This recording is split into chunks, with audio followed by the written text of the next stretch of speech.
इब्ने शाहिद खटक तो किसी, वो तो कहता है कि मैं किसी को मानता ही नहीं हूँ। मेरा वीडियो रिकॉर्ड है, उसमें फोकल पर्सन साहब कह रहे हैं कि इब्ने शाहिद खटक ने मुझे कहा कि आप काम को जारी रखें और जो है वो कोई मेरा काम नहीं रोक सकता। ये सारी मीडिया, ये सारी, तो इब्ने शाहिद खटक ने अपने फोकस पर्सन फैसल नवाज को भी भेज दिया कि आप जाए ठेकेदार को कहे कि हमारे काम को कोई भी नहीं रोक सकता। ये लोकल मीडिया को जो है ना वो थ्रेट कर रहे हैं। जहां पे भी लोकल मीडिया के लोग हैं, या तो उसको सोलर सिस्टम दे रहे हैं या उसको पैसे दे रहे हैं कि आपने ये चलाना ही नहीं है। पहले जो प्रेस कॉन्फ्रेंस की शेख वकास अकरम साहब ने, उसमें जो एक क्वेश्चन एक दलेर बंदे ने किया कि अरबों रुपए की करप्शन हो रही है, तो आपका इसके बारे में क्या ख्याल है? जो उसने कहा कि जुनैद अकबर ने भी अपने उसमें जलसे में कहा, तो वो जो बंदा था उसने बड़ी जबरदस्त बात की है, क्योंकि हमारे रायची डिस्ट्रिक्ट में 10-12 अरब रुपए के टेंडर में जितनी करप्शन हुई है ये इसी हुकूमत के लोगों ने किए हैं। तो इमरान खान के साथ उसके साथ टाइम नहीं है कि वो जेल 2 महीने किस लिए दिए, इसी वजह से दिए कि ये जो पेंडिंग जो करप्ट मतलब प्रैक्टिस उसने किया, उसके पैसे हैं वो पहले हम अपनी जेबों में रख ले, फिर इमरान खान सोचेंगे। मैं engineer Fahar Azam Manahil engineering and construction company का हिंदी बात करता हूँ। आज मेरे प्रेस कॉन्फ्रेंस का मकसद टीमें तहत नसरती के ब्यूटिफिकेशन स्कीम के जो टेंडर प्रोसेस में जो बेज़ाब्तियाँ हुई हैं उनके बारे में आप लोगों के सामने मुहातिब हूँ। टीमें तहत नसरती में 18 मई 2026 को ब्यूटिफिकेशन स्कीम के टेंडर हुए और उसमें एक टेंडर 28 करोड़ 70 जिसकी मलियत थी मुझे डिस्क्वालीफाई किया।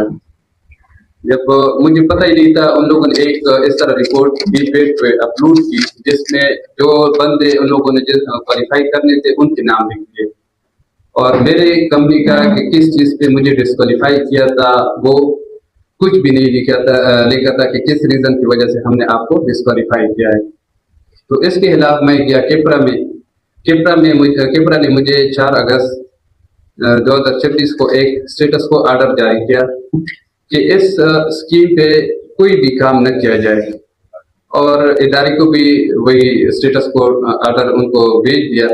लेकिन जैसे उनको स्टेटस को ऑर्डर मिला 2-3 दिन बाद इन लोगों ने इस स्कीम पे काम तेज किया और जो महकमे के सरबराह थे टीमें के वो भी साइट पे पहुंच गए और ठेकेदार भी काम पे लग गया। तो इब्ने शाहिद खटक ने अपने फोकस पर्सन फैसल नवाज को भी भेज दिया कि आप जाए ठेकेदार को कहे कि हमारे काम को कोई भी नहीं रोक सकता। और केपरा ने जो स्टेटस को ऑर्डर जारी किया था उसको उन लोगों ने कोई परवाह नहीं की। कल इस पे हमारी हायरिंग हुई इधर केपरा में, तब हमको पता चला कि इसमें हमारा कोई डॉक्यूमेंट, इन लोगों ने कहा कि एक डॉक्यूमेंट मिसिंग है, एलसीबी में आपकी इन्वेस्टमेंट नहीं है। जो वो वहाँ पे इन लोगों ने ये पेड सिस्टम ओपन किया तो वहाँ पे हमारी इन्वेस्टमेंट मौजूद थी। तो फिर और इन लोगों ने इसको फिर हमारे यहाँ पे एक वजीर बल्दियात मीना खान साहब और सेक्रेटरी बल्दियात से ये रिक्वेस्ट है, जिस तरह पेशावर मेट्रोपॉलिटन में इस तरह रिजल्ट जब सामने आई थी तो इन लोगों ने इस पर इंक्वायरी बिठाई और फिर उन लोगों ने दोबारा टेंडर को रीटेंडर किया। यहाँ पे भी इन लोगों की खामोशी जो है वो मानी हैज है। 1 महीना से इस तरह आप लोगों को पता है, यहाँ पे मलक साहब ने पहले भी प्रेस कॉन्फ्रेंस की थी इन टेंडर्स के बारे में, लेकिन कोई एक्शन नहीं हुआ। अभी हमारा जो मुतालबा है सेक्रेटरी बल्दियात से और मीना खान साहब से कि इस तरह करें कि जब तक केस का फैसला नहीं होता इन कॉन्ट्रैक्टर को कोई भी ये जो बिल्स वगैरह कोई इशू न कर। हमारा इनसे एक यही मेन मुतालबा है, जब तक केस का फैसला नहीं होता इस पे हर किस्म को काम को रोक दिया जाए और इनको माली फवायद न दिया जाए इनको।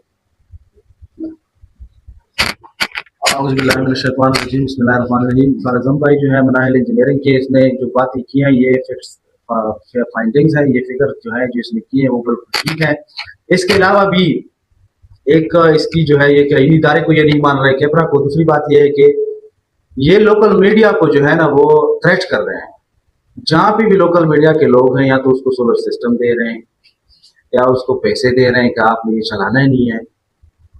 तो इससे पहले जो प्रेस कॉन्फ्रेंस की शेख वकास अकरम साहब ने, उसमें जो एक क्वेश्चन एक दलेर बंदे ने किए कि अरबों रुपए की करप्शन हो रही है, तो आपका इसके बारे में क्या ख्याल है? जो उसने कहा कि जुनैद अकबर ने भी अपने उसमें जलसे में कहा, तो वो जो बंदा था उसने बड़ी जबरदस्त बात की है, क्योंकि हमारे रायची डिस्ट्रिक्ट में 10-12 अरब रुपए के टेंडर में जितनी करप्शन हुई है ये इसी हुकूमत के लोगों ने किए हैं। तो इमरान खान के साथ उसके साथ टाइम नहीं है कि वो जेल में 2 महीने किस लिए दिए, इसी वजह से दिए कि ये जो पेंडिंग जो करप्ट मतलब प्रैक्टिस उसने किया उसके पैसे हैं वो पहले हम अपनी जेबों में रख ले, फिर इमरान खान सोचेंगे।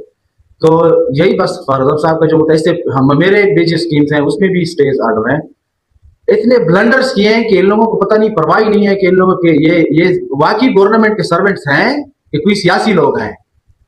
सिटी लोकल गवर्नमेंट के हमारे जो टीमें हैं वो 10 मिनट के फासले पे उसके घर के साथ है, क्या उसको पता नहीं है? जमीन शायद फटक तो किसी वो तो कहता है कि मैं किसी को मानता ही नहीं हूँ, मेरा वीडियो रिकॉर्ड है उसमें फोकल पर्सन साहब कह रहे हैं कि मिनिर शायद फटक ने मुझे कहा कि आप काम को जारी रखें और जो है वो कोई मेरा काम नहीं हो सकता। ये सारी मीडिया ये सारी वीडियोस मौजूद हैं। बाकी इंशाल्लाह ये तो अभी इतना ठीक है, इंशाल्लाह आगे जो है हम अभी इसको टाइम दे रहे हैं कि थोड़ा सा ये और करप्शन करे के एक जगह पे हम उसको पहुंचा दें। इसके बाद सारी डिटेल हमारे पास मौजूद है, फिर हम इंशाल्लाह इसके बाद इस्लामाबाद में अलीमा बाजी के साथ सारे यूट्यूबर जितने भी पीटीआई के लीडरशिप होंगे उसके सामने ऐसे हकायक सामने रखेंगे कि ये दंग रह जाएंगे इंशाल्लाह। उसने एक 28 करोड़ की स्कीम थी, उसने अप्लाई की थी, उसने मेरी अप्लाई नहीं की। इस 28 करोड़ में जो है सारे डॉक्यूमेंट्स फेक हैं, बहुत सारे डॉक्यूमेंट्स फेक हैं उसके। और गवर्नमेंट को ये फराजम भाई जो है ये गवर्नमेंट को 3-4 करोड़ का फायदा दे रहे हैं और जो है वो जिसको मिली है टेंडर वो 4-5 करोड़ की वो नुकसान दे रहे हैं। ये जो मिला है मिली है जिसको टेंडर मिला है ये सफीरुल्लाह कंस्ट्रक्शन कंपनी है, सिंगल बिडर को पास किया है, क्वालिफाइड किया है और बाकी सबको डिस्क्वालीफाई किया। इसी तरह सेम नेचर का पेशावर मेट्रोपॉलिटन में भी सेम केस था कि बाकी सारे बिडर्स को डिस्क्वालीफाई किया और जिसको देना था उसको क्वालिफाई किया। फिर उस पर इंक्वायरी बनी, आप लोगों मीडिया वालों ने जब कवरेज दी तो फिर इंक्वायरी बना दी, तो फिर उस टेंडर को दोबारा रीटेंडर किया। सेम यही केस यहाँ पे भी है और आप लोगों ने पहले भी ये कवरेज दी थी। लोकल मीडिया जिस तरह मलक साहब ने कहा वो हमारी वो बात ही नहीं सुनते, कह रहे कि हम नहीं ले सकते, हम पे प्रेशर है। इंजीनियर साहब एक सूबाई हुकूमत मेरिट और गवर्नेंस के बेहतरी के नारे लगा रही है, आपको क्या लगता है कि ये उनके साथ मिली हुए हैं या इनकी नाकामी है सूबाई हुकूमत की? नाकामी कह सकते हैं या मिली हुई, दोनों, क्योंकि अगर मिली नहीं होती तो 1 महीने से ये चीज ये खबरों में आ रही है, कोई एक्शन नहीं ले रहा। इस टीम में कितनी ये परसों भी एक खबर लगी थी 2 करोड़ 75 लाख के कोई पैसे निकले थे और जमीन पे कोई इसका काम ही नहीं हुआ था, कोई भी एक्शन नहीं लेते। आपने लोकल मीडिया के हवाले से बात कर दी कि उनको थ्रेट किया जा रहा है या उनको पैसों वगैरह का लालच दिया जा रहा है, उसके हवाले से आपने लोकल प्रेस को कोई बाकायदा प्रेस कॉन्फ्रेंस की? नहीं, उधर जब कोई बात ही नहीं सुन रहा तो इस वजह से हम यहाँ पे आ गए। आपके बारे में मैं यही कहना चाहूंगा कि जो ब्यूरोक्रेसी है उसको मैं खुसूसी ध्यान दे रहा हूँ, जो सेक्टरीज हैं कि ये सारी चीजें रिकॉर्ड पे आ रही है। अगर ये लोग सोचते हैं कि आज जो सूबाई हुकूमत के मतलब उसके सूबाई हुकूमत के लिए गलत काम कर रहे हैं और अरबों की करप्शन में मुलविस है, तो ये एक न एक दिन इसके लिए दर्दसर बनेगा। जो नेब के हवाले से आपने बात की है तो इंशाल्लाह उसमें भी हम जाएंगे अपने वक्त पे, क्योंकि सूबाई हुकूमत जो हुकूमत अभी पावर में है उसके साथ हम कमजोर लोग इतना ज्यादा मुकाबला तो नहीं कर सकते, लेकिन ये है कि इंशाल्लाह एक दिन आ जाएगा कि ये लोग जो हैं इसको टर्मिनेशन तक हम इंशाल्लाह ले जाएंगे। ये चीजें रिकॉर्ड पे होंगी सारी, ये रिकॉर्ड मेंटेन हम मतलब रख रहे हैं। तो इससे गुजारिश है कि ये जो करप्शन और गलत प्रैक्टिस में ये जो मुलविस है ये अपने हाथ रोक दें, क्योंकि ये हमारे माशरे के लिए भी नसूर बन चुके हैं, हमारे माशरे में बहुत गुर्बत है और ये लोग जो है करप्शन के जरिए अरबों रुपए की जो पैसे हैं वो निकाल रहे हैं। एक्चुअली हमारे करक जो है, करक में पूरे पाकिस्तान से ज्यादा फंड हमारे करक को मिलता है। पूरे पाकिस्तान में आप देखें हमारे करक का तकरीबन 15% रॉयल्टी 2-2.5 अरब रुपए हमें हर साल मिलते हैं। 2-2.5 अरब रुपए सूबाई हुकूमत के फंड के अलावा इसके बहुत सारी डिटेल्स है, इंशाल्लाह वो एक दिन मैं सारी डिटेल में सारे जो डॉक्यूमेंट्स है वो आप लोगों के सामने रखूंगा। फिर यहाँ से इंशाल्लाह हम मीडिया के जरिए इन लोगों को मतलब ये पैगाम पहुंचाएंगे कि ये तो सारी नंगी करप्शन है और इसकी सबूती भी है। जो सेल्फ एक्सप्लेनेटरी डॉक्यूमेंट्स होंगे, जो जिसमें कोई जबानी की बात नहीं होगी, जो सरकारी डॉक्यूमेंट्स होंगे इंशाल्लाह वो साथ आपके सामने रखेंगे। इस नंगी करप्शन के पीछे में जो मेन किरदार है वो किसका? मेन किरदार तो ये बस जो इमरान खान के नाम पे रोडों से निकल कर जो कुर्सियों पे बैठे हुए हैं, इमरान खान से रोड मास्टर को उठा के कुर्सियों पर बैठा दिया। इन लोगों ने कुछ देखा ही नहीं था। इन लोगों के पास एक अभी इसका लाइफ स्टाइल देखें और 4-6-7 महीने 7 साल पहले इसका लाइफ स्टाइल देखे तो आपको पता चल जाएगा कि ये लोग कौन है। ये तो रोडों पे घूम रहे थे, इसकी तो कोई औकात ही नहीं दी रही थी, इतनी उसकी खानदान थे, ना तो उसकी कोई बैकग्राउंड थे पॉलिटिकल।